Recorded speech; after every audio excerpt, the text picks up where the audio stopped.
Bismillahirrahmanirrahim. Assalamualaikum warahmatullahi wabarakatuh. Alhamdulillah. Nahmaduhu wa nusalli ala rasulihil karim Muhammad ibn Abdillah wa ala alihi wa ashabihi wa man tabi'ahum bi ihsanin ila yaumiddin, amma ba'd. எல்லா புகழும் புகழ்ச்சியும் அகில உலகங்களையும் படைத்தாளுகின்ற அல்லாஹ் ஒருவனுக்கே உரித்தாகட்டும். அவனுடைய அன்பும் கருணையும் நபிகள் பெருமானார் ஸல்லல்லாஹு அலைஹி வஸல்லம் அன்னவர்கள் மீதும், அவருடைய குடும்பத்தார்கள், கிளையார்கள், உற்ற தோழர்கள், கியாம நாள் வரைக்கும் அவர்கள் காட்டிய வழிப்படி வாழ்ந்து மரணிக்கின்ற அனைவர்கள் மீதிலும் உண்டாகட்டுமாக. கண்ணியத்துக்குரிய சகோதரர்களே, சகோதரிகளே, தாய்மார்களே, உலக வாழ்க்கை குறித்து நபிகள் நாயகம் ஸல்லல்லாஹு அலைஹி வஸல்லம் அவர்களுடைய ஒரு பார்வை இருக்கிறது. இந்த உலகத்திலே நபிகளார் ஸல்லல்லாஹு அலைஹி வஸல்லம் அவர்கள் உலக வாழ்க்கையை எப்படி வாழ்ந்தார்கள் என்பதை நாம் தேடி பார்க்கும் பொழுது, நபிகள் நாயகம் ஸல்லல்லாஹு அலைஹி வஸல்லம் அவர்களுடைய வாழ்க்கையில் அவர்கள் திருமணம் முடித்து வாழ்ந்திருக்கிறார்கள், தொழில் செய்திருக்கிறார்கள், குழந்தை குட்டிகளை பெற்றெடுத்திருக்கிறார்கள். அவர்களும் ஒரு சாதாரண மனிதரை போல இந்த உலகத்திலே ஏனையவர்களைப் போல வாழ்ந்திருக்கிறார்கள். உலகத்தின் மீது அதீத பிரியம் வைத்து, அன்பு வைத்து, உலகத்தையே தேடிக்கொள்ள வேண்டும் என்ற ஒரு எண்ணம் நபிகளாருக்கு எப்போதும் இருந்ததில்லை. ஆனால் உலகத்தில் கிடைச்சா ரசூலா எடுத்துக்குவாங்க. கிடைக்கக்கூடியதை அல்லாஹ்வுடைய ரசூல் இந்த உலகத்திலே பெற்றுக்கொள்ளக்கூடியவராகத்தான் இருந்திருக்கிறார்கள். இந்த உலகத்து வாழ்க்கையை பொறுத்த வரைக்கும் மறுமை வாழ்க்கை தான் நிலையானது என்ற நம்பிக்கை எல்லோருடைய உள்ளத்திலும் ஆழமாக பதிந்திருக்கிறது. ஆனால் உலகத்தில் வாழும் பொழுது மறுமை வாழ்க்கை தான் உண்மை என்றாலும் கூட, இந்த உலகத்து வாழ்க்கை நமக்கு ஒரு குறுகிய காலத்துக்கு தேவை என்ற அடிப்படையில் இந்த உலகத்திலே நாங்கள் அதனுடைய சுகபோகங்களையும் அனுபவித்து கொண்டு வாழ வேண்டும். உலகத்தில் பற்றில்லாத ஒரு வாழ்க்கை வாழணும் என்றால் உலகத்தில் உள்ள எந்த சுகபோகமும் தேவையில்ல என்றது அர்த்தம் கிடையாது. ஏதாவது நமக்கு கிடைச்சா அல்ஹம்துலில்லாஹ்னு ஏற்றுக்கொள்ளணும். எங்களுக்கு கிடைச்சலையா, அது எங்களோட விதியில எழுதப்படல என்று கடந்து போயிடணும். அதுக்காக அலட்டி கொண்டு அதையே நினைத்து இந்த உலகத்தை அடைவதற்காகவே தன்னுடைய வாழ்க்கையை அர்ப்பணிக்கின்றவர்களாக முஸ்லிம்கள் இருக்க மாட்டார்கள். அல்லாஹ்வுடைய தூதர் ஸல்லல்லாஹு அலைஹி வஸல்லம் அவர்களும் அப்படித்தான் வாழ்ந்தார்கள். மார்க்கம் அனுமதிக்கக்கூடிய விதத்தில், மார்க்கம் அனுமதித்த முறைகளில் உலகத்தில் நாம் எதிர்பார்க்கிற ஒரு விஷயம் எங்களுக்கு கிடைச்சிதா அல்ஹம்துலில்லாஹ் அதை நாம் அக்செப்ட் பண்ணணும். நாங்கள் எதிர்பார்க்கிறது கிடைச்சல்லையா, அது விதியில இல்லை அப்படின்னு விட்டுறணும். அப்படி ஒரு வாழ்க்கை தான் இந்த உலகத்தில் வாழ வேண்டும் என்பதை அல்லாஹு தஆலா முஸ்லிம்களுக்கு பாடமாகவே சொல்லித் தருகிறான். குர்ஆனை நாம பிரட்டி பார்த்தால் 57வது அத்தியாயத்துல 23வது வசனத்துல அல்லாஹ் சொல்றான், லிகைலா தஅஸவு அலா மா ஃபாத்தக்கும், நீங்க நினைச்சது விரும்பியதொன்று உங்களுக்கு கிடைச்சல்ல என்று நீங்கள் கவலைப்படாமல் இருப்பதற்காகவும், வலா தஃப்ரஹு பிமா ஆதாக்கும், அல்லாஹ் உங்களுக்கு கொடுத்ததை கொண்டு நீங்கள் தலைகால் புரியாத அளவுக்கு மகிழ்ச்சி அடையாமல் இருக்கவும் அல்லாஹு தஆலா இந்த விதியை உண்டாக்கி இருக்கிறான்.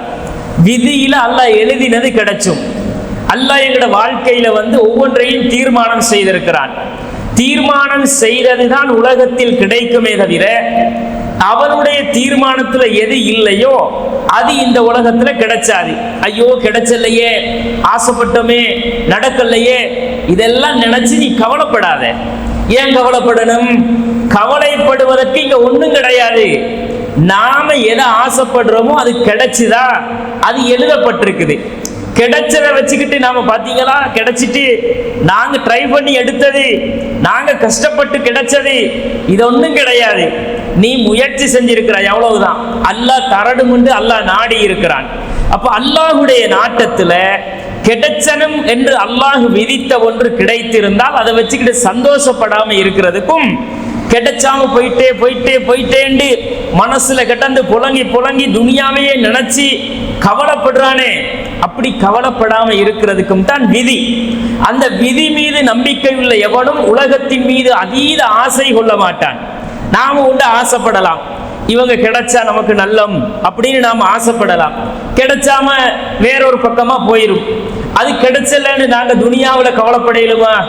நமக்கு ஒரு விஷயம், ஒரு சொத்து கிடைச்சனும்னு ஆசைப்படுவோம், அதுக்காக ட்ரை பண்ணுவோம், அது எங்களை விட்டு போயிரும். அது போயிட்டே ஐயோ இப்படி கவலைப்படையிலுமா? அது கவலைப்படாமலும் சந்தோஷப்படாமலும் இருக்கணுமாக இருந்தா பேலன்ஸ் பண்ணணும். ரெண்டையும் பேலன்ஸ் பண்றதாக இருந்தா எங்களுக்கு ஒரே ஒரு நம்பிக்கையை தான் அல்லாஹ் சொல்லுகிறான், எழுதப்பட்ட விதியில எது இருக்கோ அது நடக்கும்னு எடுத்துக்க அப்படின்னு அல்லாஹு தஆலா சொல்லி, வல்லாஹு லா யுஹிப்பு குல்ல முஹ்தாலின் ஃபகூர், பெருமை அடிக்கக்கூடிய எவனையும் அல்லாஹு தஆலா விரும்புறதில்லை என்று அல்லாஹ் சொல்லுகிறான். கிடைச்சிட்டா பெருமை அடிக்கவும் முடியாது, கிடைக்காத ஒன்றை நினைச்சு கவலைப்பட்டு மாற்றி கொள்ளவும் முடியாது. கிடைச்சா சந்தோஷப்பட்டு அல்ஹம்துலில்லாஹ் அல்லாஹ்க்கு சுக்ர் செய்கிறோம், கிடைச்சலையா அதுவும் அல்லாஹ்வுடைய புறத்தில் உள்ளது என்று எடுத்துக்கொண்டு சாதாரணமாக உலகத்து வாழ்க்கையை வாழக்கூடியவர்களாக முஸ்லிம்கள் இருக்க வேண்டும் என்பதை அல்லாஹ் சொல்லுகிறான். அப்ப கண்ணியத்திற்குரிய சகோதரர்களே, விதி மீது இருக்கக்கூடிய இந்த நம்பிக்கை தான் ஒவ்வொரு முஸ்லிம்களையும் பேலன்ஸ் பண்ணி உலகத்துல வாழ வச்சும். ஆனா உலகத்து வாழ்க்கையில இந்த உலகத்து இன்பங்களையே குறிக்கோளாக கொண்ட யாரும் நிம்மதியா வாழையிலாரு. நிம்மதியான ஒரு வாழ்க்கை, சந்தோஷமான ஒரு வாழ்க்கை என்பது நமக்கு நம்முடைய உள்ளத்திலே என்ன இருக்கணும்டா, கிடைச்ச வேண்டியது கிடைச்சும், கிடைச்சாதுன்னு அல்லாஹ் சொல்லிட்டானா அது ஒரு நாளும் கிடைச்சாது. உலகத்துல எவ்வளவு கஷ்டப்பட்டாலும் சரி அப்படிங்கிறத நாம என்ன செய்யணும், மனசுல ஆழமா பதிக்கணும். நாங்க தொழுகையில என்ன ஓதுறோம், தொழுது முடிச்சிட்டு சலாம் கொடுத்துட்டு என்ன ஓதுறோம், தொழுகை முடித்த உடனே அஸ்தக்ஃபிருல்லாஹ் அஸ்தக்ஃபிருல்லாஹ் அஸ்தக்ஃபிருல்லாஹ்னு திக்ர் சொல்றோம் இல்லையா? இந்த திக்ருல ஒரு இடத்துல ஒரு துஆ ஓதுவோம், நாங்க ஒரு திக்ர் ஓதுவோம். என்ன ஓதுவோம்? அல்லாஹும்ம லா மானிஅ லிமா அஅதைத, யா அல்லாஹ் நீ தடுத்ததை, நீ கொடுத்ததை யாரும் தடுப்பதற்கு இல்லை. நீ கொடுத்தா யார் தடுப்பான் துனியாவில் அப்படின்னு ஒரு துவா ஓதுறோம். ஓதிட்டு என்ன சொல்றோம்? அல்லாஹும்ம லா மானிஅ லிமா அஅதைத வலா முஅதிய லிமா மனஅத, நீ தடுத்ததை கொடுக்கிறவனும் இல்லை. அப்ப அவன் தடுப்பான் கொடுப்பான். அவன் கொடுத்தால் தடுக்கிறதுக்கும் ஆள் இல்லை, அவன் தடுத்தா கொடுக்கிறதுக்கும் ஆள் இல்லை. இது எங்களோட உள்ளத்தை, எங்களுடைய வாழ்க்கையை, எங்களுடைய சிந்தனையை இந்த உலகத்துல பேலன்ஸ் பண்ணுதா இல்லையா? அந்த நம்பிக்கையோடு தான் உலகத்துல நாங்க வாழணும் என்பதை அல்லாஹ் சொல்லி தருகிறான். இதுக்கு மிக சிறந்த ஒரு உதாரணமாகத்தான் இந்த உலகத்துல ரசூலுல்லாஹி ஸல்லல்லாஹு அலைஹி வஸல்லம் வாழ்க்கையை நாங்க பார்க்கிறோம்.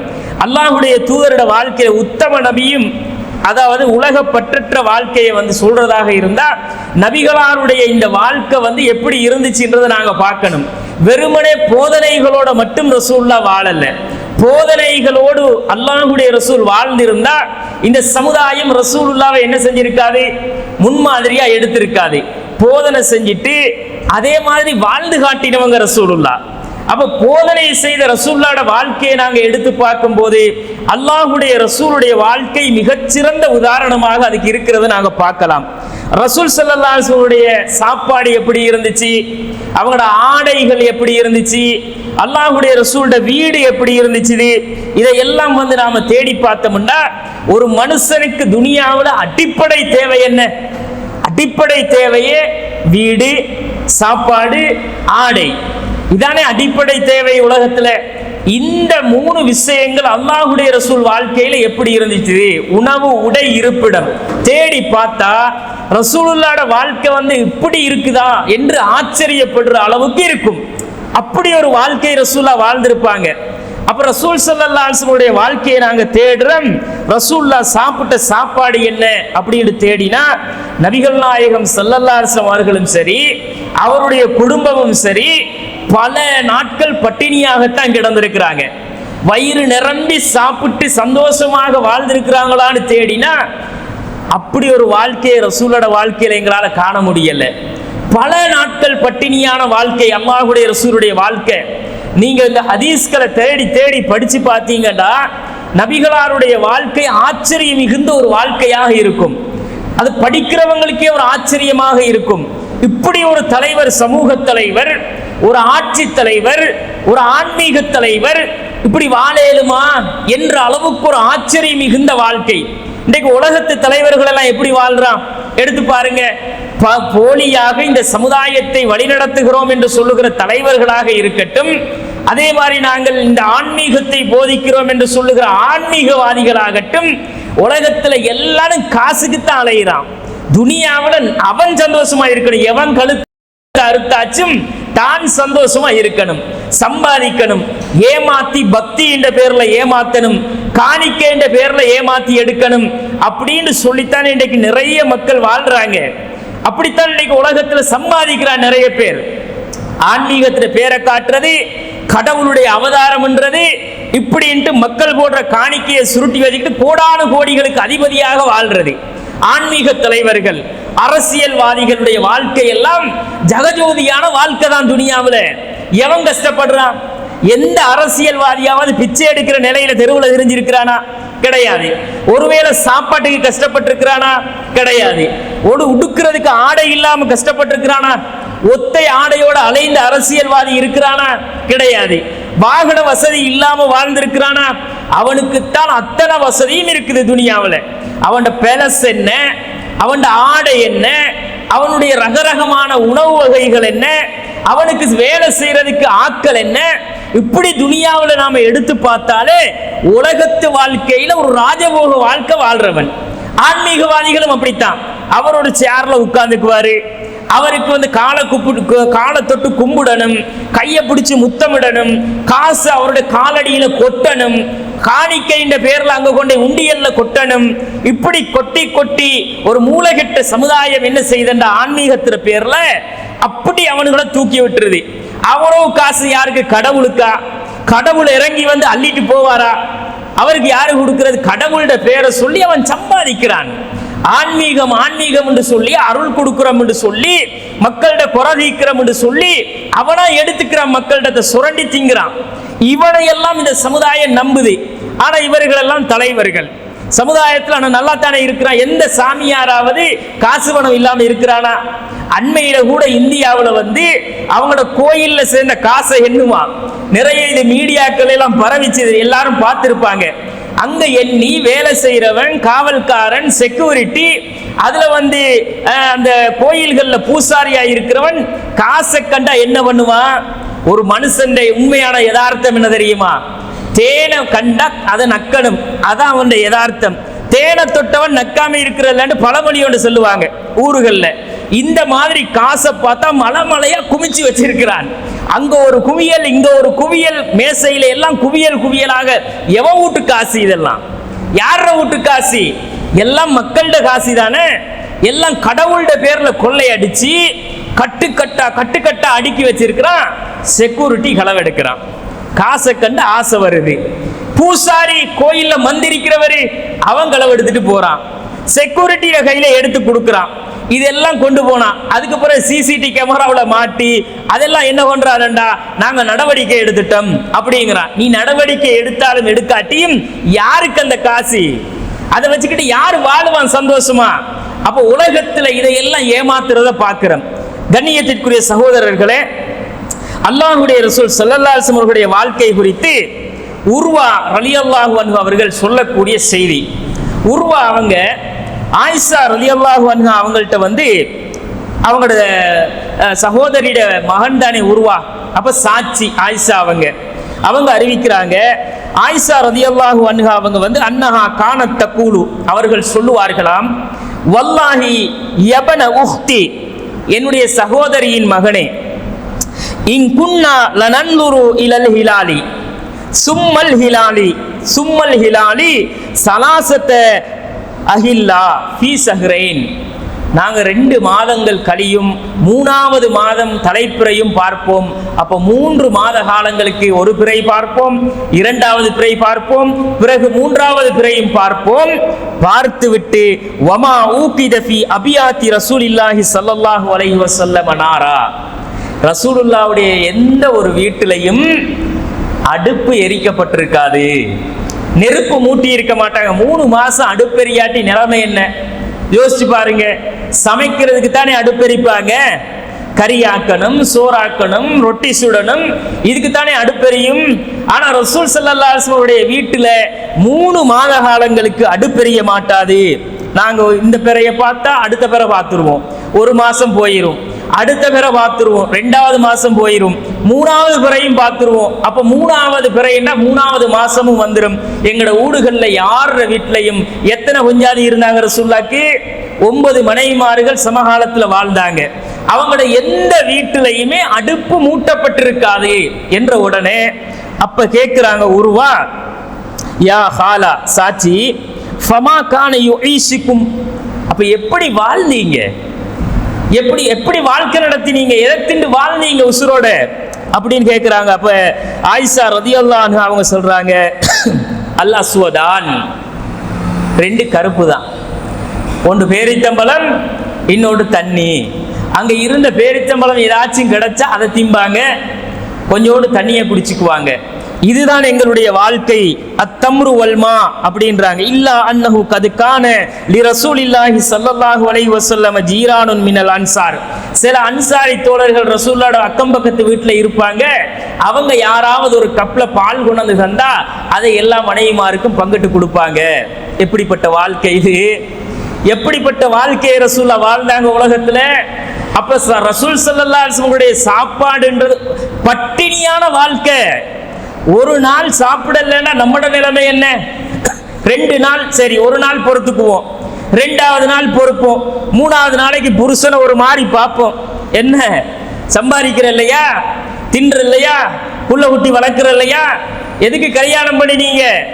இது சாதாரணமா எல்லார்ட்டையும் வார பிரச்சனை தானே. 1 மாசம் இப்படி கடந்துச்சுன்னு வைங்க, அவன் புருஷனே எனக்கு தேவையில்லைன்றுவாங்க. இப்படி ஒரு வாழ்க்கை எப்படி வாழ்றது? அவனோட என்னத்தை திண்டு குடிச்சு வாழ்றது? இப்படி நாங்க எங்களுக்கு தேவை, துனியாவுடைய தேவைகள் இருக்கிறது. நாங்கள் உண்ண வேண்டும், உடுக்க வேண்டும், செலவுகள் தேவைகள் துனியாவிலே தலைக்கு மேல இருக்குது. படிக்க வைக்கணும், தண்ணி பில் கட்டணும், கரண்ட் பில் கட்டணும், எவ்வளவு தேவை துனியாவில் இருக்கு. வீட்டுக்கு ஒரு வக்து சாப்பாடு இல்லாட்டி பிரச்சனை, 2 நேரம் சாப்பாடு இல்லாட்டி குழப்பம், புருஷன் பொண்டாட்டி கடையில் ஆர்கியூமெண்ட். இப்படி இந்த மாதிரி சர்ச்சைகள் எல்லாம் நமக்குள்ள இருக்கா இல்லையா? அகில உலக தூதர், அல்லாஹ்வுடைய ரசூல், ஆன்மீகத்தின் தலைவர் தண்ட வீட்டுக்குள்ள சாப்பாடு இல்லாத நிலைமையில வாழ்ந்தாங்கன்றத நாங்க பார்க்கிறோம். இது முஸ்லிம்ல 2972வது செய்தியா நாம பார்க்கிறோம். சில நேரம் சாப்பிடுவாங்க ரசூலுல்லாஹ், ஆனா 3 நாளைக்கு வயிறு நிரம்ப சாப்பாடு கிடைச்சாது. 3 நாள் வயிறு நிரம்ப சாப்பிடுறதுக்கு சாப்பாடு கிடைச்சாது ரசூல் ஸல்லல்லாஹு அலைஹி வஸல்லம் அவங்களுக்கு. ஆயிஷா ரலியல்லாஹு அன்ஹா அவங்க தான் சொல்றாங்க, மா ஷபிஅ ஆலு முஹம்மதின் ஸல்லல்லாஹு அலைஹி வஸல்லம் முந்து கதமில் மதீனா மின் தஆமில் பர்ரி ஸலாஸ லயாலின் திபாஅன் ஹத்தா குபில. மதீனாவுக்கு வந்ததுல இருந்து அல்லாஹ்வுடைய ரசூலின் குடும்பத்தார்கள் நாங்கள் 3 நாட்கள் தொடர்ச்சியாக வயிறு நிரம்ப சாப்பிட்டதில்லை. எது வரைக்கும் தெரியுமா? அல்லாஹ்வுடைய ரசூல் மரணிக்கிற வரைக்கும் அதான் நிலைமைண்டாங்க. ரசூலுல்லாஹ் மரணிக்கிற மௌத்தாகிற வரைக்குமே அதான் நிலைமை. சாப்பிடுறதுக்கு 3 நாள், ஒரு நாள் திண்டா 2 நாள் பட்டினி. அதுவும் கிடைச்சாட்டி அதுவும் இல்லை. கிடைச்சிற பேரிச்சம்பழம் தண்ணி சொட்டு, கிடைச்சிற 2 பேரிச்சம்பழம் 1 கப் தண்ணி. இப்படித்தான் வாழ்க்கை போய்கிட்டு இருக்கும்.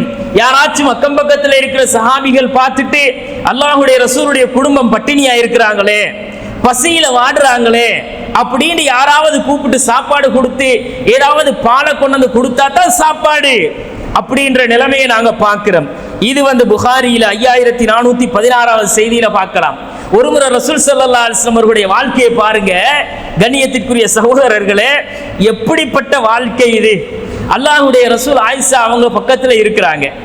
ஆயிஷா அவங்களோட பக்கத்துல ரசூலுல்லாஹ் இருக்கும்போது ஆயிஷா நாய்க்கு சரியான பசி, அப்படி பசியில வாடி போய் கிடக்குறாங்க. ரசூலுல்லாஹ்வும் பக்கத்துல இருக்கிறாங்க. ஒரு பாரசீக ஒரு நபித்தோழர் என்ன செய்யறாருன்னா, நல்லா குழம்பு வச்சு சமைப்பாரு, அக்கம் பக்கம் எல்லாம் நறுமணம் கமலும், அப்படி சுவையா சமைக்கிறவர். அவர் ஒரு நாள் தன்னை வீட்டில் சாப்பாடை சமைச்சு வச்சுட்டு அல்லாஹ்வுடைய ரசூல்கிட்ட வாராரு. ரசூல்லாட்ட அல்லாஹ்வுடைய ரசூல்கிட்ட கேட்குறாங்க, யார் ரசூலல்லாஹ் சாப்பிடுவாங்க. அப்போ ரசூலுல்லாஹ் கேட்குறாங்க, கண்ணால காட்டி இவங்களையும் கூட்டிட்டு வரட்டுமா, மனைவிய ஆயிஷாவையும் கூட்டிட்டு வரட்டுமா அப்படிங்கிறாங்க. இல்லை யார் ரசூலல்லாஹ், நீங்க மட்டும் வாங்க அப்படிங்கிறாங்க. அப்போ ரசூலுல்லாஹ் சொன்னாங்க, இல்லை அல்லாஹ் மீது ஆணையாக நான் அப்போ இவங்க வராட்டி நானும் வரமாட்டேன்னுட்டாங்க. திரும்ப போயிட்டார் அவரு. போயிட்டு திருப்பி வாராரு. வந்து யார் ரசூலல்லாஹ் சாப்பிடுவாங்க யார் ரசூலல்லாஹ் அப்படிங்கிறாங்க. அப்புறம் ரசூலுல்லாஹ் திரும்பவும் கண்ணால காட்டுறாங்க, எப்பா மனைவி இருக்கிறாங்கப்பா இவங்களையும் கூட்டிட்டு வரட்டுமா அப்படிங்கிறாங்க. அப்ப அந்த சஹாபி சொல்றாரு, இல்லை யார் ரசூலல்லாஹ் நீங்க மட்டும் வாங்க அப்படின்னது. இல்லை எனக்கு உங்க சாப்பாடு வேணாம், நீங்க போங்க அப்படின்ட்டாங்க ரசூலுல்லாஹ். மனைவிக்கு கொடுக்காத சாப்பாடு நான் சாப்பிட வரமாட்டேன்னுட்டாங்க. மூணாவது தடவை வாராங்க, யார் ரசூலல்லாஹ் வாங்க யார் ரசூலல்லாஹ் சாப்பிடுறதுக்கு அப்படின்றாரு. மூணாவது தடவை ரசூலுல்லாஹ் கேட்டாங்க, என் மனைவியையும் கூட்டிட்டு வரட்டுமாண்டாங்க. ஏன் மனைவியையும் கூட்டிட்டு வரவா அப்படின்ற உடனே அவர் பார்த்தார், இது ரசூலுல்லாஹ் விடுற மாதிரி இல்லை, நாம அனுமதி கொடுத்தா தான் வருவாரு. சரி யார் ரசூலுல்லாஹ் வாங்கன்றதும் ஆயிஷா வாங்க போவோம். ரசூலுல்லாஹ் போறாங்க. பட்டினியாக இருந்த அந்த குடும்பத்துக்கு சாப்பாடு போட்டது பக்கத்து வீட்டுக்கார ஆளுங்க. அப்படி இருந்தாங்க ரசூலுல்லாஹ் நினைச்சிருந்தா வந்த பட்டினியிலையும் பசியில நம்மளுக்காச்சும் சாப்பாடு கிடைச்சிதே, போயிட்டு வெட்டிட்டு வருவோம் ஒரு வெட்ட அப்படின்னு போயிருக்கலாமா இல்லையா? அல்லாஹ்வுடைய ரசூல் என்ன பார்த்தாங்க, ஏன் பொஞ்சாதி பசிச்சு இருக்க நான் போய் சாப்பிடணுமா, ஏன் மனைவி பட்டினி கிடக்க நான் போய் சாப்பிடணுமா, அவக்கும் கொடுத்துட்டு சாப்பிடுறேன்னா கூப்பிடு வாரேன்னாங்க ரசூலுல்லாஹ். அப்ப அந்த பட்டினியிலையும் தன் மனைவிய ரசூலுல்லாஹ் எப்படி பார்த்திருக்கிறாங்க. ஆயிஷா நாயகி போயிருந்தா என்ன நினைப்பாங்க, என்ன பட்டினி போட்டுட்டு இவர் போயிட்டு நல்லா திண்டு கொளுத்து திரிகிறாரா அப்படின்னு நினைச்சிருக்க மாட்டாங்களா? போயிருந்தா கூட பசிக்குத்தானே போயிருப்பாங்க ரசூலுல்லாஹ். ஆனா அந்த நிலைமையை கூட அல்லாஹ்வுடைய ரசூல் என்ன செய்யல, இல்ல இல்ல நான் பட்டினி கிடந்தாலும் பரவாயில்லப்பா என் மனைவியை விட்டுட்டு வர மாட்டேன்டாங்க ரசூலுல்லாஹ். இந்த வாழ்க்கையை நாங்க பார்க்கிறோம். இது புகாரியில வரக்கூடிய செய்தி. அப்ப கண்ணியத்திற்குரிய சகோதரர்களே, இப்படி அல்லாஹ்வுடைய ரசூலுடைய வாழ்க்கை இந்த உலகத்துல இருந்திருக்குது, பட்டினியான வாழ்க்கை. சில நேரங்கள் அல்லாஹ்வுடைய ரசூலுடைய வாழ்க்கையில ஒரு ரொட்டி துண்டு கிடைச்சிரும், ரொட்டியை சுற்றுவாங்க, அதை சாப்பிடுறதுக்கு கறி இருக்காது. கறி இல்லாம ரொட்டியை மட்டும் சாப்பிடுறதுக்கு ஒரு சங்கடமான நிலைமை வந்துடும். ஒரு தடவை ரசூல் ஸல்லல்லாஹு அலைஹி வஸல்லம் அவங்க வந்து வீட்டுக்கு வராங்க. வீட்டுக்கு வந்து நபிகள் நாயகம் ஸல்லல்லாஹு அலைஹி வஸல்லம் அவங்க வந்து கேட்குறாங்க, இந்த ரொட்டியை சாப்பிடுறதுக்கு ஏதாச்சும் கறி இருக்குதாமா? ஆயிஷா அவங்கள்ட்ட கேட்குறாங்க. அப்ப அந்த மனைவி அவங்க சொல்றாங்க, யார் ரசூலல்லாஹ் பழைய வினாக்கிரி இருக்குது, பழைய வினாக்கிரி மட்டும்தான் இருக்குது அப்படிங்கிறாங்க. பறவையில கொண்டு வாங்க. பழைய வினாகிரின்னா எப்படிங்க தின்றது? யோசிப்பாங்க. வினாக்கிரியை நாம திம்பமா? வினிகரை வந்து யாராச்சும் சாப்பாட்டுக்கு கறியா எடுத்து தின்றுக்கமா? நாங்க சம்பளம் அரைச்சி திம்போம், வினாகிரியை தொட்டுக்கிட்டு யாராவது தின்றுக்கமா? அல்லாஹ்வுடைய ரசூல் ஸல்லல்லாஹு அலைஹி வஸல்லம் அவங்க என்ன செய்யறாங்கன்னா, சரி பரவாயில்ல அதை கொண்டு வாங்கங்கிறாங்க. கொண்டு வந்த உடனே அதை கொண்டு வந்து அல்லாஹ்வுடைய ரசூல்கிட்ட கொடுக்குறாங்க. ரசூல் ஸல்லல்லாஹு அலைஹி வஸல்லம் அவங்க வந்து அதை எடுத்து கொண்டு சொல்லுகிறார்கள், இதான்ப்பா கறி அப்படிங்கிறாங்க ரசூலுல்லாஹ். எப்படிப்பட்ட சங்கடத்தை ரசூலுல்லாஹ் எப்படி சமாளிக்கிறாங்க பாருங்க. எவ்வளவு பெரிய சங்கடம், அதை எப்படி ரசூலுல்லாஹ் சமாளிக்கிறாங்கன்னா, இதான்ப்பா கறி அப்படின்னு ரசூலுல்லாஹ் அதை ரசிச்சு ரசிச்சு சாப்பிடுறாங்க. கிடைச்சதை வச்சு ரசூலுல்லாஹ் திருப்தி அடைஞ்சாங்க. கிடைச்சதை வச்சு நபிகள் நாயகம் ஸல்லல்லாஹு அலைஹி வஸல்லம் அவர்கள் உலகத்து வாழ்க்கையிலே சந்தோஷம் அடைந்தார்கள், நிம்மதியாக அதை சாப்பிட்டாங்க. இதாச்சும் கிடைச்சிச்சே அல்லாஹ் கொடுத்ததுல அப்படின்னு ரசூலுல்லாஹ் அந்த குழம்பை சாப்பிட்டார்கள். அப்படிங்கிறத வந்து நாங்க முஸ்லிம்ல 4169வது செய்தியில பார்க்கலாம். அப்ப ரசூலுல்லாஹ் ஸல்லல்லாஹு அலைஹி வஸல்லம் அவருடைய சாப்பாடுன்றது இப்படித்தான் இருந்துச்சு. சில நேரங்கள்ல பட்டை தீட்டப்படாத, தொலி நீக்கப்படாத கோதுமை கிடைச்சும். கோதுமை கிடைச்சும் எப்படின்னா, இந்த நெல்லை பார்த்துருங்க தானே, நெல் நமக்கு தெரியும். நெல்லை வந்து நாங்க பட்டை தீட்டினா தான் அரிசி. எங்களுக்கு இந்த மாதிரி இந்த நகர்ப்புறங்கள்ல வாழ்றதுனால அந்த கஷ்டம் தெரிகிறது இல்லை. நாங்க என்ன நெல்லை எடுத்துக்கொண்டு அவிச்சு அதை காய போட்டு குத்தி நாங்க அரிசை வந்து நாமளா பிரிச்சு எடுக்கிறேன்னு சொன்னா எங்களுக்கு தெரிஞ்சிருக்கும். ஆனா எங்களுக்கு எப்படி வருது, எங்கேயோ இருந்து பார்சல் பண்ணி வருது, பேக்ல வருது, 5 கிலோ 10 கிலோ வருது. ஆனா கிராமத்து புறங்கள்ல எல்லாம் உள்ளவங்களுக்கு அது தெரியும். கிராமத்துல என்ன பண்ணுவாங்க, வயல்ல அறுவடை செய்வாங்க, அறுவடை செஞ்சு அதை கொண்டு வருவாங்க, கொண்டு வந்து அதை காய வைக்கணும், பதற வேறையாக புடைச்செடுக்கணும், இதை நெல்ல வேறையா எடுக்கணும். அதை எல்லாம் செஞ்சு கழுவி சுத்தப்படுத்தி அதை நெருப்புல வச்சு அவிச்சு அதுக்கு பிறகு அதை கொண்டு போய் வெயில்ல போட்டு ஒரு நாள் காய வச்சு, திரும்ப ஒரு நாள் அதை வெயில் படாம காய வச்சு வீட்டுல அடுத்த நாள் அதை பேக் பண்ணி கொண்டு போய் ஒரு கடையில கொடுத்து அதை தொலியை நீக்கி அதை அரிசாக்கி கொண்டு வரணுங்க. இவ்வளவு வேலை இருக்கா இல்லையா? இதையெல்லாம் செஞ்சு அது வீட்டுக்கு வந்தாத்தான் உலையில போட்டு சாப்பிடுறோம் சோறு. ஆனா எங்களுக்கு எப்படி வருது?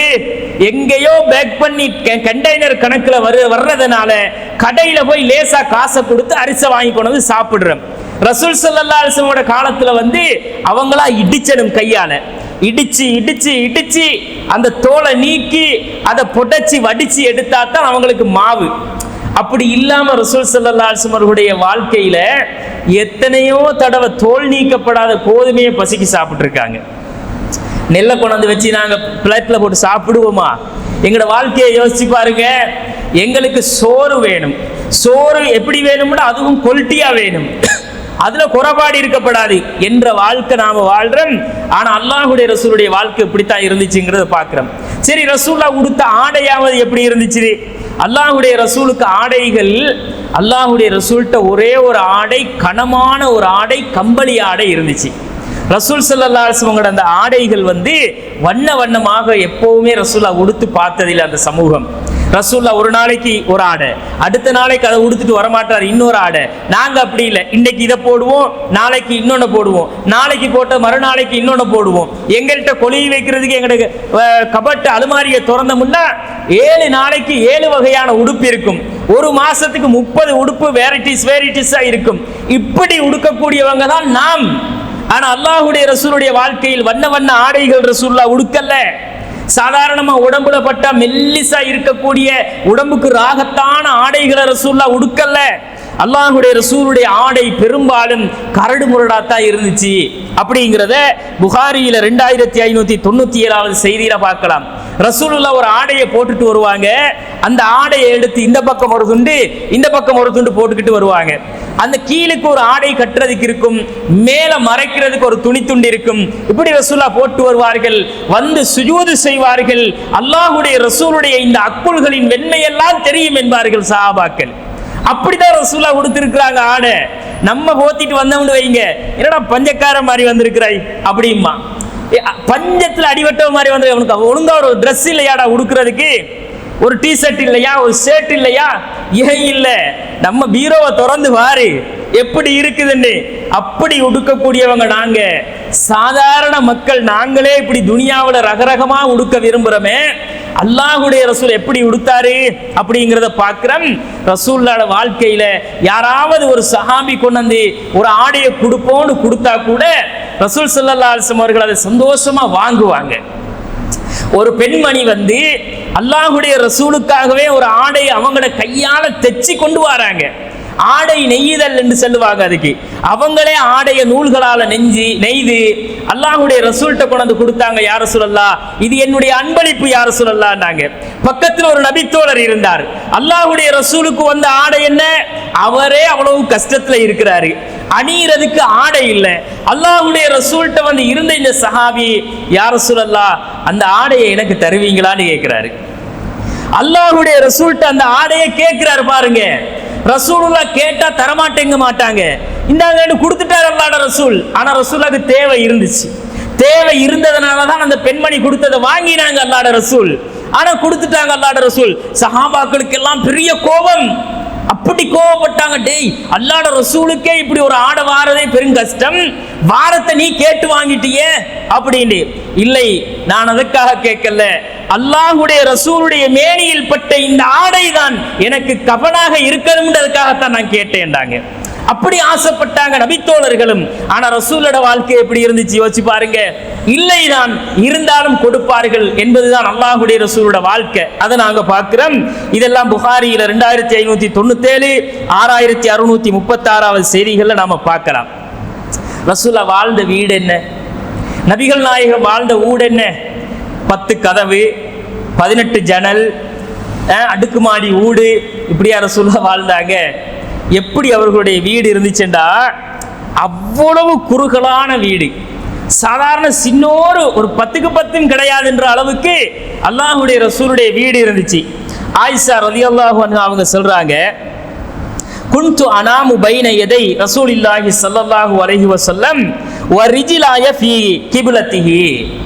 நான் ரசூலுல்லாஹ்வுக்கு குறுக்கால படுத்து கிடப்பேன்.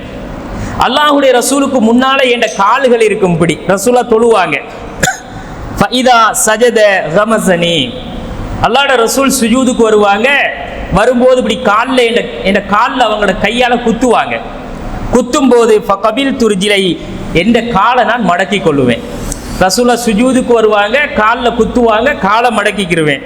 ஃபைதா காம பசத்துஹுமா, அவர் எலும்பி நின்றுட்டாருண்டா நான் காலை நீட்டி வச்சுக்கிட்டு திரும்ப படுப்பேன், தூங்குவேன் அப்படின்றாங்க. ஏன்னு கேட்டா காலத் வல் புயூத்து யௌம இதின் லைஸ ஃபீஹா மசாபி. அந்த காலத்தில் எங்களோட ஊடுகளில் ஒரு விளக்கும் கிடையாது, விளக்கு கூட கிடையாது. ரசூலோட வாழ்க்கையை பாருங்க. ரசூலுல்லா எலும்பி நின்று தொழுவாங்க. சுஜூதுக்கு போறதுக்கு அங்கால மனைவி படுத்தா சுஜூது செய்ய இடம் இல்லை. எப்படி ஒரு வாழ்க்கையா அது இருந்திருக்கும்? ரசூலுல்லாஹ்வோட வாழ்க்கை, அந்த மனைவி காலை மடக்கினா தான் சுஜூதுல போய் தலையை வைக்கலாம்ன்ற நிலைமை. அப்ப நாங்க இந்த மாதிரி தான் எங்களோட வாழ்க்கையை கடத்தினோம். ஆனா வீட்டுல ஒரு விளக்கு கூட இருக்காது. ஒரு பெல்ப் அடிபட்டுட்டு வைங்க, வீட்டுல கொஞ்சாதி காட்டுவா, அடிபட்டுட்டுது, வரும்போது வாங்கிட்டோம். இல்லைன்னா மாப்பிள்ளை எங்கேயாவது இருப்பாரு, கோலை போடுவா, வீட்டுல என்ன தேவையோ அத்தனையும் ஓர்டர் புலும். மாப்பிள்ளை அதெல்லாம் லிஸ்ட் பண்ணிக்கணும். இல்லாம போனாருன்னு வைங்க வீட்டுக்கு, அவ மனைவி போடுற ஓர்டர் அவ்வளவு வீட்டை வராட்டி என்ன நிலைமை? அப்படி இருக்கு நம்மட வாழ்க்கை துனியாவில். எல்லாம் உடனே வாட்ஸ்அப்ல லிஸ்ட் பண்ணி போட்டு கடையில போய் இறங்கி பில்ல போட்டு எடுத்துட்டு வீட்டுக்கு வரும்போது சாமானோட தான் புருஷனார் வந்து வீட்டுக்கு அஸ்ஸலாமு அலைக்கும் இல்லாட்டி வாலைக்கும் அஸ்ஸலாம் தான் திரும்ப போங்க. இப்படி இந்த வாழ்க்கை துனியாவில் நம்மளோட வாழ்க்கை போகும். ஆனால் அல்லாஹ்வுடைய ரசூலுடைய வீட்டில் வல் புயூத்து யௌமைதின் லைஸ ஃபீஹா மசாபி, விளக்கு கூட இல்லை எங்கட வீட்டிலம்பாங்க. விளக்கு பற்ற வச்சு வைக்கிறதுக்கு விளக்கு இல்லை. அப்படியான ஒரு வாழ்க்கை அல்லாஹ்வுடைய ரசூலுடைய வாழ்க்கை என்று ஆயிஷா ரலியல்லாஹு அன்ஹா அவங்க சொல்றாங்க. இது புகாரியில 382வது செய்தி. ரசூலோட வீட்டுக்கு ஒரு பாய் இருக்கும், ஒரு பாய். அந்த பாயை என்ன செய்வாங்கன்ற ரசூலுல்லா விரிச்சி, பகல்ல விரிச்சி கொண்டு அவங்க இருப்பாங்க. இந்த பாயை வந்து விரிப்பாக பயன்படுத்தி கொள்வாங்க.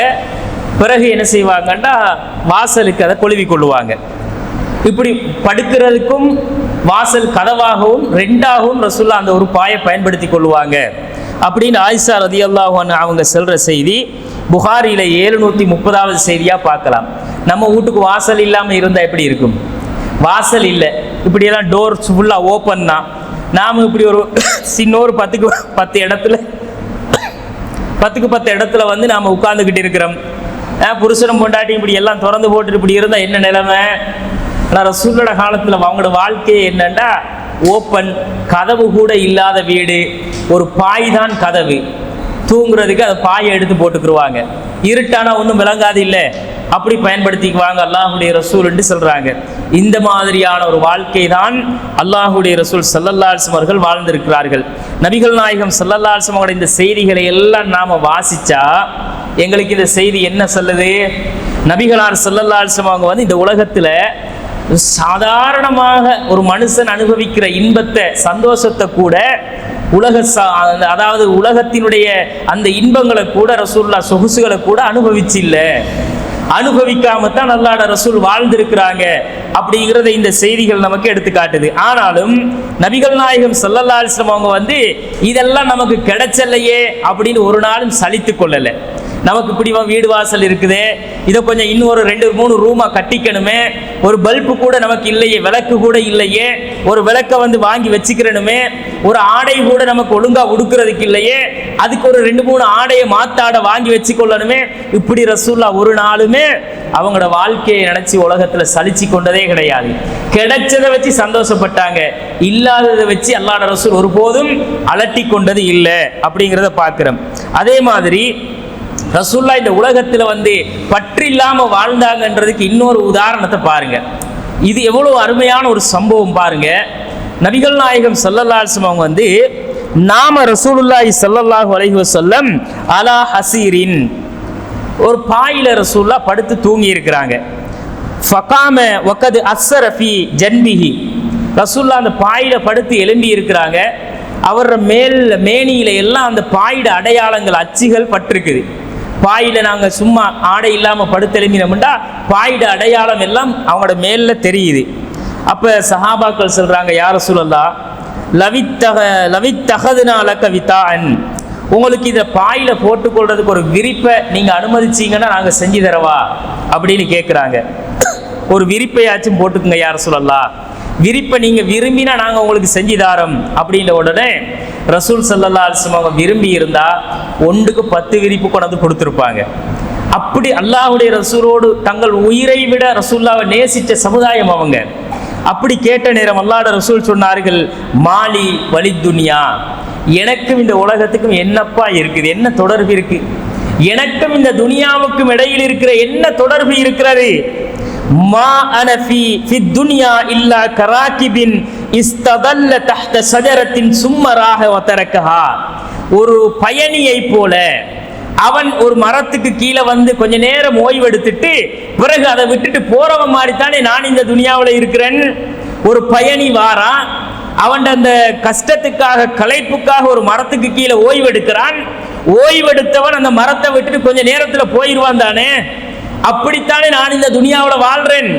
அப்போ ஒரு உலகத்து வாழ்க்கையில நான் நிரந்தரமா வாழ வரலையப்பா, நான் கொஞ்ச காலம் வாழ்ந்துட்டு போக போறவன் இதை விட்டுட்டு. அப்படிப்பட்ட வாழ்க்கையில் எனக்கு எதுக்கு இந்த சுகங்கள், சுகபோகங்கள், சொகுசுகள் அப்படின்னு ரசூல் ஸல்லல்லாஹு அலைஹி வஸல்லம் அவர்கள் கேட்கிறார்கள். எனக்கும் இந்த உலகத்துக்கும் என்ன தொடர்பு இருக்கிறது? நான் ஒரு பயணியை போல பயணத்தை முடிச்சா போய்கிட்டே இருக்க வேண்டியதான் அப்படிங்கிறத ரசூல் ஸல்லல்லாஹு அலைஹி வஸல்லம் அவர்கள் சொல்லுகிறார்கள். இந்த செய்தியை நீங்க பார்த்தீங்கன்னா நபிகள் நாயகம் ஸல்லல்லாஹு அலைஹி வஸல்லம் அவருடைய உடம்புல பட்ட அந்த தழும்புகளை பார்த்து சஹாபாக்கள் கவலை அடைந்தார்கள். அல்லாஹ்வுடைய ரசூலா இப்படி இருக்கிறது, ஒரு ஒரு ஆகப்பெரிய ஒரு ஆன்மீக தலைவர் இல்லையா இவரு, எப்படிப்பட்ட ஒரு வாழ்க்கையை இந்த தூதர் வாழ்றாரு என்று அந்த மக்கள் கவலைப்பட்டு தான் கேட்டாங்க. ஆனா ரசூலுல்லாஹ் கொடுத்த பதில் என்ன? உலகத்துல எனக்கு எந்த சுகபோகங்கள் தேவையில்லப்பா, இதெல்லாம் நான் எதிர்பார்க்கவும் இல்லை அப்படிங்கிறது அல்லாஹ்வுடைய ரசூல் ஸல்லல்லாஹு அலைஹி வஸல்லம் அவர்கள் சொன்னதுல இருந்து இந்த உலகத்துக்கும் ரசூலுல்லாஹ்வுக்கும் இடையில் அவர்கள் எப்படிப்பட்ட ஒரு தொடர்பை பேணினார்கள் அப்படிங்கிறத நாங்க பார்க்கலாம். அப்படி ஒரு வாழ்க்கையை அல்லாஹ்வுடைய ரசூல் வாழ்ந்தார்கள். இன்னொரு சம்பவத்தை பாருங்க, நபிகள் நாயகம் ஸல்லல்லாஹு அலைஹி வஸல்லம் அவங்க வந்து ஒரு ஈச்சம் பாயில படுத்து கிடக்குறாங்க. ஈச்சம் பாயில படுத்திருக்கிறாங்க, தலைக்கு கீழே ஈச்ச நார்கள் நிரப்பப்பட்ட ஒரு தலையணை இருக்கிறது. தலைக்கு மேல ஒரு பை, ஒரு தோளாலான ஒரு பை தொங்குகிறது. கால் பக்கத்துல கருவேப்பிலை இலைகள், கருவேல மரத்தினுடைய இலைகள் எல்லாம் கொட்டப்பட்டிருக்கிறது. அவர் உட்கார்ந்துகிட்டு இருக்கிறாரு. உமர் ரலியல்லாஹு அன்ஹு அவங்க வந்து உள்ள வாராங்க. உள்ள வார நேரம் இந்த நிலையை அவங்க பார்க்கிறாங்க. ரசூலுல்லாஹ்வுடைய உடம்பிலே பாயினுடைய அடையாளங்கள், தலைக்கு மேல இப்படி ஒரு தோல் துருத்தி தொங்குது, இந்த மாதிரி காலடியில கருவேல இலைகள் எல்லாம் கொட்டப்பட்டிருக்குது. அல்லாஹ்வுடைய ரசூலுக்கு விரித்து கொள்ள ஒரு விரிப்பு இல்லை, தலைக்கு வச்சு படுக்கிறதுக்கு அழகா ஒரு தலவாணி இல்லை. அல்லாஹ்வுடைய ரசூலை பார்த்த உடனே உமர் ரலியல்லாஹு அன்ஹு அவர்கள் தேம்பி தேம்பி அழ ஆரம்பிக்கிறாங்க, கண்ணீர் விட்டு அழுகிறாங்க. அழும்போது அல்லாஹ்வுடைய ரசூல் கேட்டார்கள், உமரே ஏன் அழுவுறீங்க அப்படிங்கிறாங்க. அப்போ உமர் ரலியல்லாஹு அன்ஹு அவங்களுக்கு இந்த ரசூலுல்லாஹ்வுடைய சிச்சுவேஷனை பார்த்து பொறுக்க முடியாத, தாங்க முடியாத ஒரு கவலை. அல்லாஹ்வுடைய ரசூல் நினைச்சா எப்படி வாழலாம்? அல்லாஹ்வுடைய ரசூலுக்கு வாழ்றேன்னு சொன்னா அப்படி ஒரு ராஜ வாழ்க்கை வாழலாமே. இப்படி இருந்தும் அல்லாஹ்வுடைய ரசூலுடைய வாழ்க்கை இவ்வளவு கஷ்டத்திலையும் இவ்வளவு ஒரு வறுமையிலையும் இருக்கிறாரே அல்லாஹ்வுடைய ரசூல் என்று அழும்போது ரசூலுல்லாஹ் ஏன் உமர் அழுவுறீங்க அப்படிங்கிறாங்க. யா ரசூலல்லாஹ், பைசாந்திய பேரரசினுடைய மன்னர்கள் எல்லாம், அரசர்கள் எல்லாம், கைசரும் கிஸ்ராவும் உலகத்து செல்வங்களை எல்லாம் எடுத்துக்கொண்டு எப்படி வாழ்க்கை வாழ்றான் பாருங்க யா ரசூலல்லாஹ். அப்ப பேர் வல்லரசாக அவங்க இருந்திருக்கிறாங்க. அவ்வளவு பெரிய சொகுசான வாழ்க்கை, கஷ்டமில்லாத வாழ்க்கை, பஞ்சரை மெத்தையில் படுத்து தூங்குகிற ஒரு வாழ்க்கை கைசருக்கும் கிஸ்ராவுக்கும் இந்த உலகத்துல இருக்கே யா ரசூலல்லாஹ். நீங்க அல்லாஹ்வுடைய தூதர் இல்லையா? நீங்கள் ஒரு ஆன்மீகத்தின் தலைவர் இல்லையா யா ரசூலல்லாஹ்? வ அன்த ரசூலுல்லாஹ், நீங்க அல்லாஹ்வுடைய ரசூலாச்சே, இப்படி இருக்கிறீங்களே என்று உமர் ரலியல்லாஹு அவங்க கேட்கிறாங்க.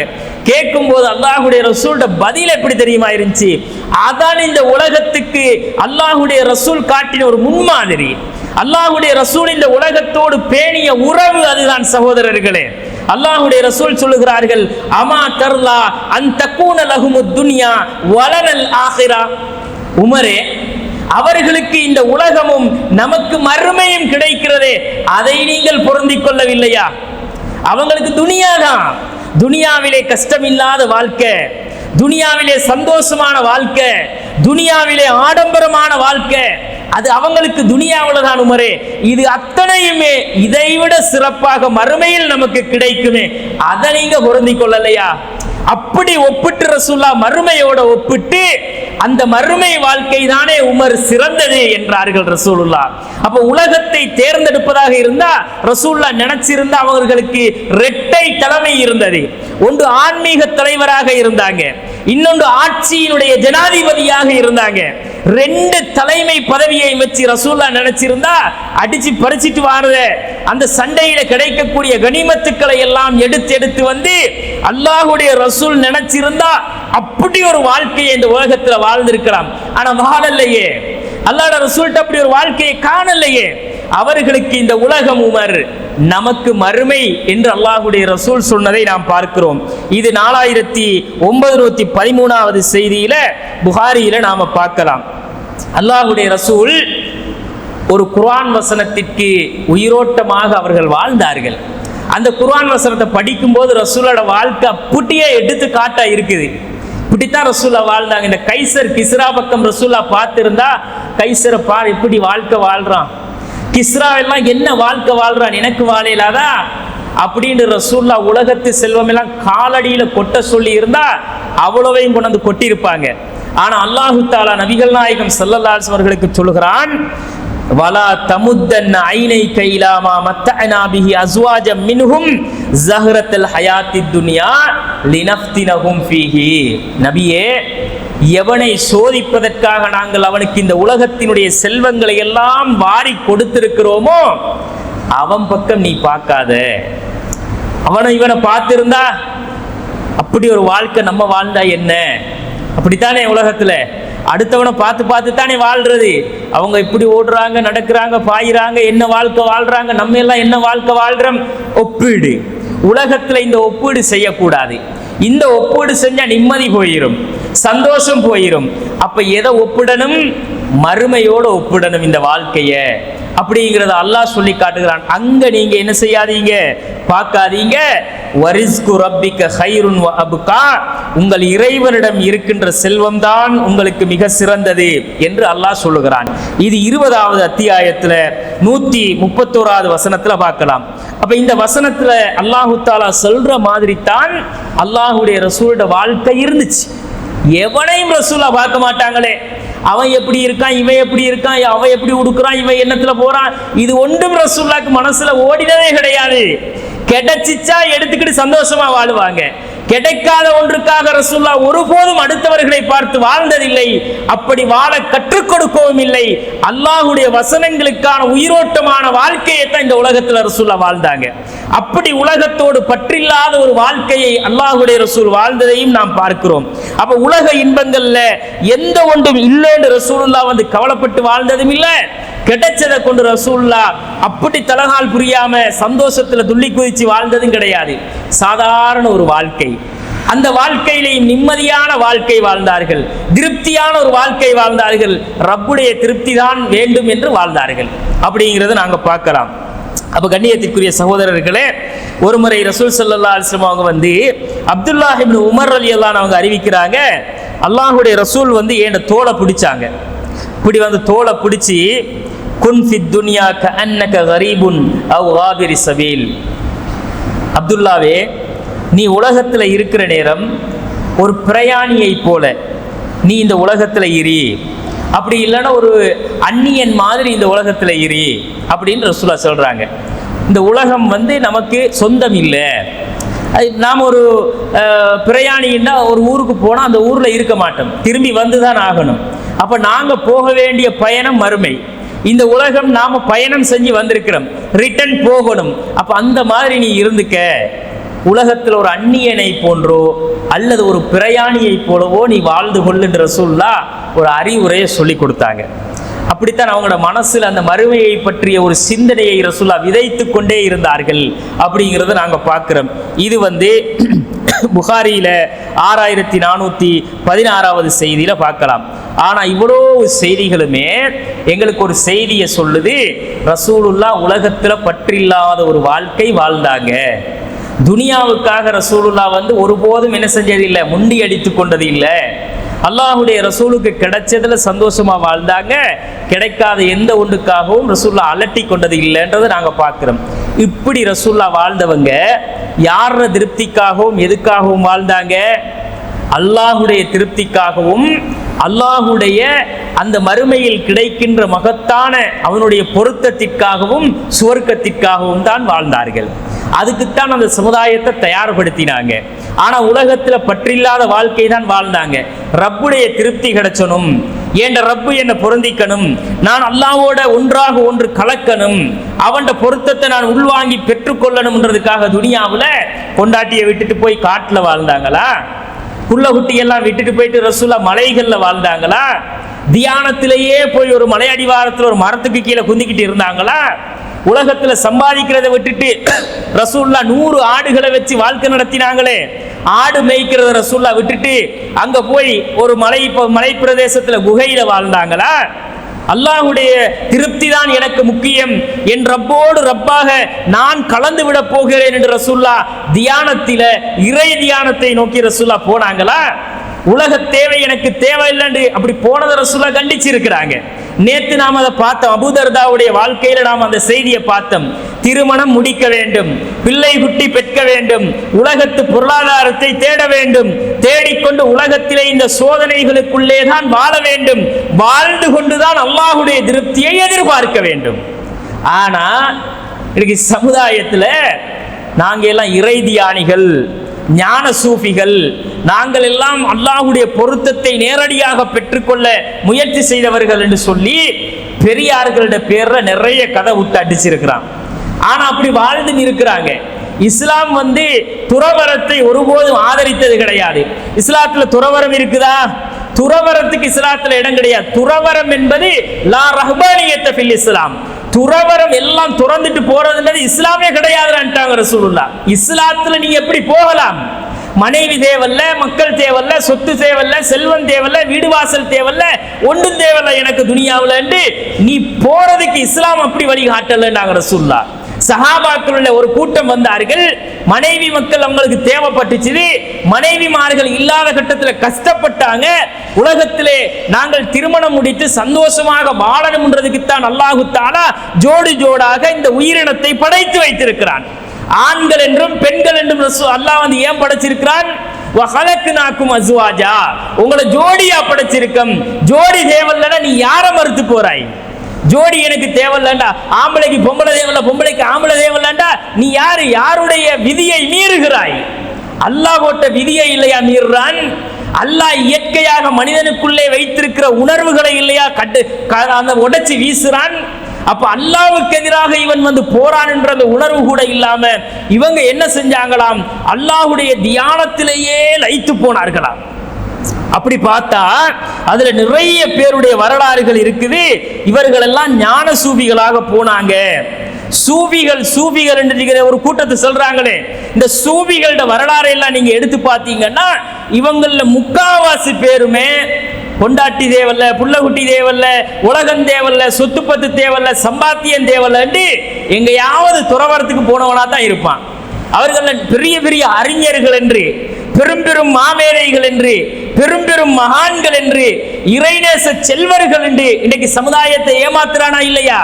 எங்களுக்கு தெரியாது அவர்கள் இறைநேசர்களா? அவர்களை அல்லாஹ் பொருந்தி கொண்டானா? அவர்களுக்கும் அல்லாஹ்வுக்கும் இடையில் உள்ள தொடர்புகள் என்ன, எப்படி அவர்கள் இருந்தார்கள்? எங்களுக்கு அதை ஜட்ஜ்மெண்ட் பண்ணல, எங்களுக்கு தெரியாது. நல்லவங்களா இருந்துட்டு போகட்டும். ஆனா துறவரம் மேற்கொள்ள இயலுமா? எவ்வளவு பெரிய நல்லவனா இருந்துட்டு போனாலும் அவர் மகானா இருந்தா துறவரம் போகக்கூடாது. ஆனா துறவரம் போனவர்களுடைய வாழ்க்கையை எடுத்து பார்த்தீங்கன்னா கல்யாணம் முடிச்சுட்டு பொண்டாட்டியை விட்டுட்டு போனவங்க இருக்கிறாங்க. கல்யாணம் முடிக்காமலேயே பொண்டாட்டி உள்ள குட்டி தேவலாண்டு போனவங்க இருக்கிறாங்க. அதுல எடுத்துக்காட்டுக்கு நான் உங்களுக்கு சில பேரோட பேரை சொல்றேன். இவர்கள் எல்லாம் மகான்கள் என்ற பேர்ல தூக்கி இந்த சமுதாயம் கொண்டாடுறவங்க, நினைவு நாள் கொண்டாடப்படுகிறவர்கள். அவர்களுக்காக என்றே தனித்தனி கூட்டங்களும் தரிகாக்களும் சிந்தனைகளும் உருவாக்கப்பட்டிருக்குது. சமுதாயத்தில் ரபியா அல் அதவியா அப்படின்னு ஒருத்தர் இருந்தார். இவர் ஒரு மிகப்பெரிய பிரபல்யமான ஒரு சூஃபி. இவர் வந்து அல்லாஹ் மீது அன்பை மையமாக கொண்டு நாம் வாழ்றேன் என்ற பேர்ல என்ன செஞ்சாருன்னா துறவியா போனாரு, துறவரம் மேற்கொண்டார். இவர வரலாறு. இன்னொன்று அபு யசீத் அல் பிஸ்தாமி என்றவர். இவரும் வந்து மிகப்பெரிய ஒரு ஞான சூஃபி என்று சொல்லுவாங்க. அவங்க வந்து முன்னோடிகளாக சூஃபிகளுக்கு முன்னோடியாக சொல்றதேன்னா அபு யசீத் அல் பிஸ்தாமியை தான். அப்படிப்பட்ட ஒரு துறவி. இவர் வந்து சின்ன வயசுலே துறவரம் போயிட்டாரு, கல்யாணம் முடிக்கல, இளம் வயசுலே நம்மள மாதிரி சின்ன சின்ன வயசுலேயே எல்லாம் விட்டுட்டு போயிட்டாரு அப்படின்றாங்க. அதே மாதிரி ஜுனைத் அல் பக்தாதி ஒருத்தர் இருந்தாரு, இவரும் துறவரம் மேற்கொண்டாரு.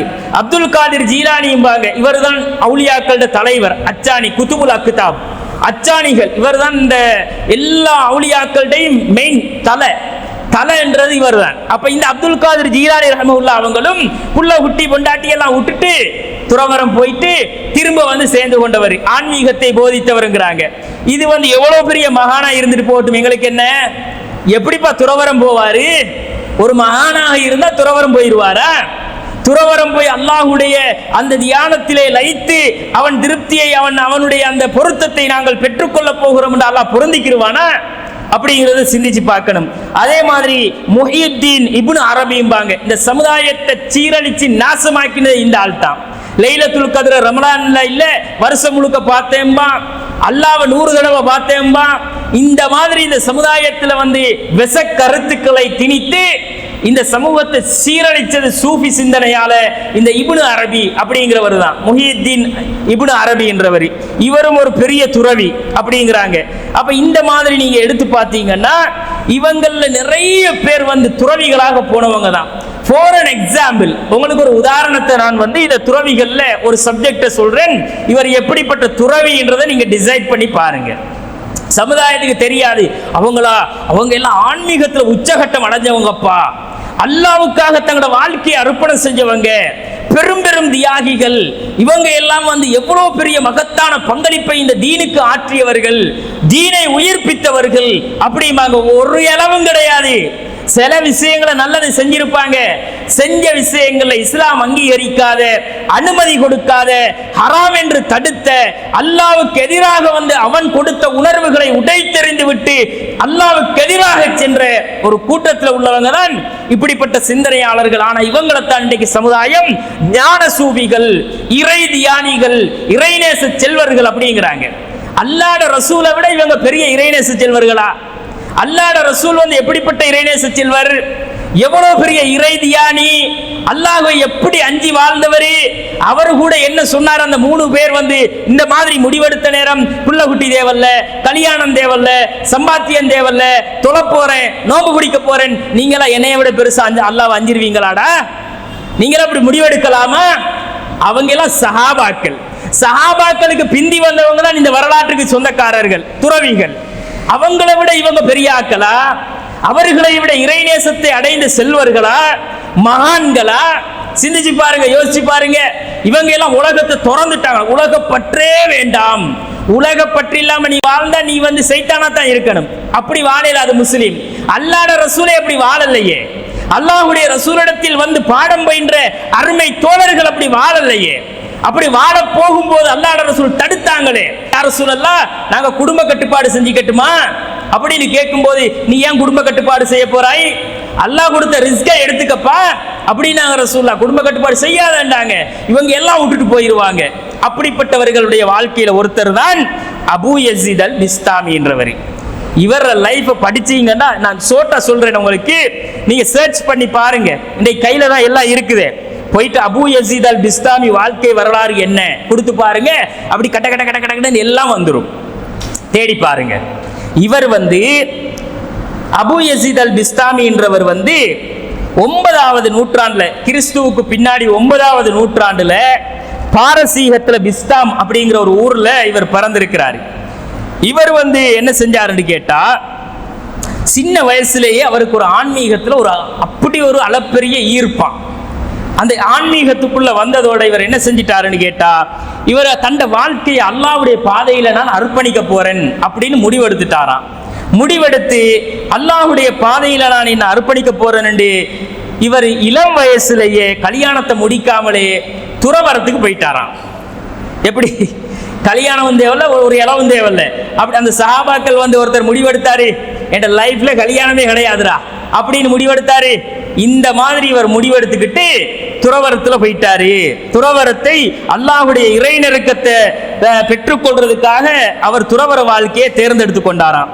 இப்ப இவர் இந்த கூடுதலான வாழ்க்கை பகுதி தியானத்திலையும் தஸ்பீஹ் அப்படியே லயிச்சு ஒரு இடத்துல உட்கார்ந்துகிட்டு இருக்கிறது, அல்லாஹ்வை நினைச்சுக்கிட்டே இருக்கிறது, அல்லாஹ்வை பத்தியே சிந்தனையில ஊறி ஊறி ஊறி தியானத்துல அப்படி இருக்கிறாராம். இருந்தா இது ரொம்ப கஷ்டமான ஒரு கடினமான பாதை தான், இருந்தாலும் அதை தேர்ந்தெடுத்துக்கிட்டாரு அப்படின்ட்டு இவர் இப்படி தியானிச்சு தியானிச்சு இருந்துட்டு கடைசியா ஒரு கொள்கையை சொன்னாரு பாருங்க. அதான் ஹைலைட் கிளைமேக்ஸ். அவர் இருந்துட்டு என்ன பண்ணினாருண்டா, கடைசியா இப்படி தியானம் எல்லாம் உள்ள வாங்கி கொட்டிக்கிட்டு அல் ஃபனா ஃபில்லா அப்படின்ற ஒரு கொள்கையை சூஃபிச சிந்தனையை விதைச்சாரு. அல் ஃபனா ஃபில்லா அப்படின்ற கொள்கையை இவர் என்ன செஞ்சாருண்டா, இதுதான்டா முக்கியமான கொள்கை, இந்த கொள்கையில தான் வாழணும் அப்படின்ட்டாரு. அல் ஃபனா ஃபில்லாண்டா என்ன தெரியுமா? அல்லாவோட ரெண்டு பேரும் ஒன்றரை கலக்கிறது. அல்லாஹ் வேற நாம் வேற இல்லை, அல்லாஹ் தான் நான் தான் அல்லாஹ். எப்படி தியானம், எப்படிப்பட்ட துறவி இவருக்கு பெரிய பேர் என்ன? இஸ்லாமிய பெரியார், மகான், ஞான சூஃபி. இவர் அல் ஃபனா ஃபில்லா, அல் ஃபனா ஃபில்லான்னு சொல்லி அல்லாஹுவோடு நானும் அல்லாஹும் ஒன்றுதான் என்று, அவர் தானும் அல்லாஹும் ஒன்று என்ற அந்த கோட்பாட்டை நிறுவின ஒரு ஆகப்பெரிய சைத்தானே இந்த ஆள் தான். அப்படி சொல்லலுமா? நான் போய் தியானத்துல இருக்கிறேன், வருஷ கணக்குல தியானிக்கிறேன், தியானம் செஞ்சு செஞ்சு செஞ்சு இருந்துட்டு இப்ப நான் நினைக்கிறேன், சரி இப்ப நான் அல்லாவோட நான் வேற அல்லாஹ் வேற இல்லை, நான் அல்லாஹ்வுக்குள்ளே போயிட்டேன், அல்லாஹ் எனக்குள்ள வந்துட்டான். இது என்னடா இது? அல்லாஹும் நானும் இரண்டரை கலப்பது, அல்லாஹ்வுக்குள்ளே நான் அழிஞ்சி போறது. இவர் அழிஞ்சு போயிருவாரு, இவர் அழிஞ்சு போனா இவர் அழிய மாட்டாரு, அல்லாஹ்வுக்குள்ள போயிட்டாரு, அல்லாஹ் இவருக்குள்ள வந்துட்டான். சுபஹான் அல்லாஹ். இது ஒரு கொள்கையா? இதுக்குத்தான துறவரம் போறது? இதை விட அந்த மரத்தடியில உந்திக்கிட்டு தஸ்பமணியை உருட்டிக்கிட்டு முனிவருங்கிறானே, அவங்க கூட அப்படி சொல்றவன் இல்லை. இவங்க இஸ்லாத்தில வேற வச்சு சீரழிச்சவங்க. இவங்க இஸ்லாத்தை இப்படி இருந்து கொண்டு என்ன செஞ்சாங்கன்னா, இது நாங்க அல் ஃபனா ஃபில்லா அப்படின்னா, ஃபனா ஃபில்லாவுல 3 வகை இருக்குது. அந்த 3 வகை என்னன்னு கேட்டா, அல் ஃபனாவுல் அஃபால் அப்படின்னு சொல்லுவாங்க. அல் ஃபனாவுல் அஃபால்ண்டா எங்கட செயல்பாடு எல்லாம் அழிஞ்சி நாங்க செய்யறது அல்லாஹ் செய்யறதா மாறிடும். அல்லாஹ் தான் இப்ப செய்யறான். நாம் பிடிக்கிறது, பார்க்கிறது, பேசுறது எல்லாமே என்னன்னா எனக்குள்ள அல்லாஹ் வந்துட்டான். இப்படி ஒரு கொள்கையை சொன்னால் ஃபனாஉ ஃபில்லாவுல முதலாவது ஃபனாஉல் அஃபால், செயல்கள் எல்லாம் அல்லாஹ்வோட ஒன்றரை கலக்கிறது. நீ இப்ப பிடிச்சா அல்லாஹ் பிடிக்கிற, பேசினா அல்லாஹ் பேசுற, பார்த்தா அல்லாஹ் பார்க்கிற. இப்படி ஒரு மனுஷனுக்கு அல்லாஹ் வருவானாடா? அல்லாஹ் மனுஷனுக்குள்ள வருவானா? மனுஷன் அல்லாஹ்வுக்குள்ள போகலுமா? இந்த கொள்கைக்கு பெயர், இன்னொரு பேர் சொல்றேன்டா, என்ன தெரியுமா சகோதரர்களே? அல்லாஹ்வோட இரண்டரை கலத்தல் என்றது என்னண்டா, வஹ்தத்துல் வுஜூத். எல்லாம் அல்லாஹ் தான், நீ வேற நான் வேற இல்லை, நானும் நீயும் அல்லாஹ் தான் அப்படின்ற கொள்கைக்குள்ள இவர் ஒரு தடவை என்ன பண்ணினாராம், அல்லாஹ்வை கனவுல கண்டாராம். எம்புட்டு பெரிய பொய்யனா இவன் இருப்பான், யோசிச்சு பாருங்க. எவ்வளவு பெரிய பொய்யனா இவன் இருக்கணும். அல்லாஹ்வை கனவுல கண்டாராம். அல்லாஹ் கனவுல வாராம், கேட்கிறானாம், அல்லாஹ் ஏம்பா இந்த அவர் சொன்னதிலேயே பிரபல்யமான அவருடைய வார்த்தைன்னு அவங்களோட புத்தகங்கள் எழுதி வச்சிருப்பாங்க இதைத்தான். அப்ப அல்லாஹ்வை கனவுல கண்ட உடனே அல்லாஹ் கேட்கிறான், ஏம்பா இந்த துனியாவில் நீ வேற எதையாச்சும் விரும்புறியா அப்படின்னு கேட்கிறான். கேட்கும்போது என்னை தவிர வேறு எதையும் நான் விரும்பவில்லை, என்னை தவிர வேறு எதையும் நான் அறியவில்லை அப்படின்றாராம்.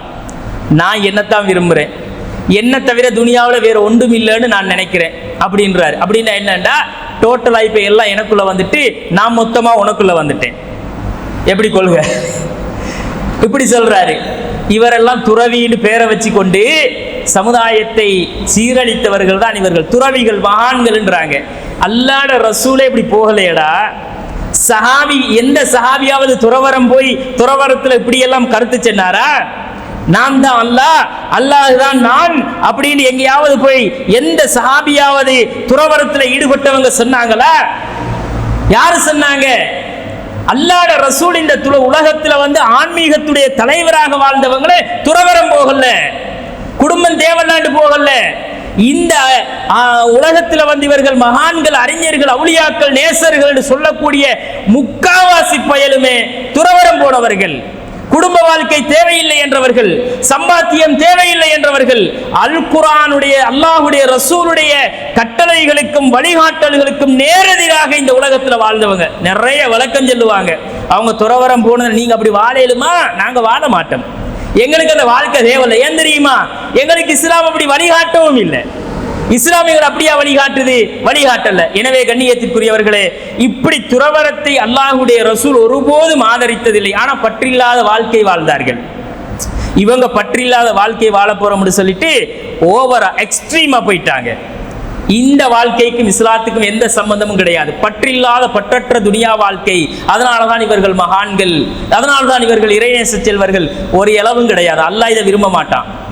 அல்லாஹ் இந்த துறவரத்துல போனவன முஸ்லீம் பட்டியல்ல சேர்க்க மாட்டான் முதலாவது. ஆனால் ஒரு சில நல்லறிஞர்கள், புகாரி இமாமை போன்றவர்கள், புகாரி இமாமை போன்ற ஒரு சில அறிஞர்கள் தங்களை இந்த ஹதீஸ்களை தொகுப்பதற்காக இஸ்லாத்திலே தங்களை அர்ப்பணித்துக் கொண்டு அல்லாஹுக்காகவே தங்கள் வாழ்க்கையை அர்ப்பணம் செய்த சில பேர் இருக்கிறார்கள். அல்லாஹ் அவர்களை பொருந்தி கொள்ளட்டும். புகாரி இமாம் கூட கல்யாணம் முடிச்சு வாழல தெரியுமா? அவர் துறவர வாழ்க்கைக்கு போகலானா, துறவரத்தை அவர் ஆதரிக்கவும் இல்லை. ஆனா கல்யாணம் முடிக்காமலே மௌத்தாயிட்டாரு. ஹதீஸ்களை தேடி ஹதீஸ்களை மக்கள்கிட்ட அல்லாஹ்வுடைய ரசூல் சுன்னாவை கொண்டு சேர்க்கணும்ன்றதுல தன் வாழ்க்கையை அர்ப்பணிச்சுக்கிட்டவர். அப்ப அல்லாஹ்வுடைய ரசூல் ஸல்லல்லாஹு அலைஹி வஸல்லம் அவர்கள் சொல்கிறார்கள், அன்னிகாஹு மின் சுன்னத்தி, திருமணம் என் வழிமுறை. ஃபமன் ரகிப அன் சுன்னத்தி ஃபலைஸ மின்னி, இதை எவன் புறக்கணிக்கிறானோ அவன் என்னை சார்ந்தவன் இல்லை. புறக்கணிச்சிட்டு போன இவர் யாரு? அல்லாஹ்வுடைய ரசூல் சுன்னாவுல இருந்தவரா? துறவிகள் சுன்னாவுல இருக்கேலுமா? அப்ப எனவே கண்ணியத்திற்குரியவர்களே, இஸ்லாம் இந்த உலகத்திலே உலக பற்றில்லாத வாழ்க்கையை சொன்னாலும் அந்த பற்றற்ற வாழ்க்கையை துறவரமா போன்னு சொல்லல. உலகத்துல இருக்கிறத வச்சுட்டு வாழ்ந்துட்டு துனியாவில் இருந்து போ, அல்லாஹ்வுடைய திருப்தியை இதுக்குள்ள இருந்து பெற்றிருக்க என்று சொல்லுகிறது. துறவரம் போய் அல்லாஹ்வுடைய திருப்தியை பெற முடியாது. அது அந்நிய கலாச்சாரம். அப்படி போனவர்கள் எல்லாம் அல்லாஹ் ரசூலுக்கு எதிராக போனவர்கள். அவர்களுக்கும் இந்த இஸ்லாத்துக்கும் எந்த பங்கும் இல்லை என்று இஸ்லாம் சொல்லுகிறது. எனவே கண்ணியத்திற்குரிய சகோதர சகோதரிகளே, இஸ்லாம் என்பது பற்றில்லாத வாழ்க்கையை சொன்னாலும் உலகத்து பற்று ஒரு மனிதன் வாழுகிற வரைக்கும் இருப்பதை கொண்டு வாழுகிற பற்று இருந்தே ஆக வேண்டும்ங்கிறத கவனத்தில் வைங்க. இன்ஷா அல்லாஹ் நாளைய தினம் இதனுடைய தொடர்ச்சியை நாம் தொடராக பார்க்கலாம். வாஹிரு தவானா அல்ஹம்துலில்லாஹி ரப்பில் ஆலமீன். அஸ்ஸலாமு அலைக்கும் வரஹ்மத்துல்லாஹி வபரகாத்துஹு.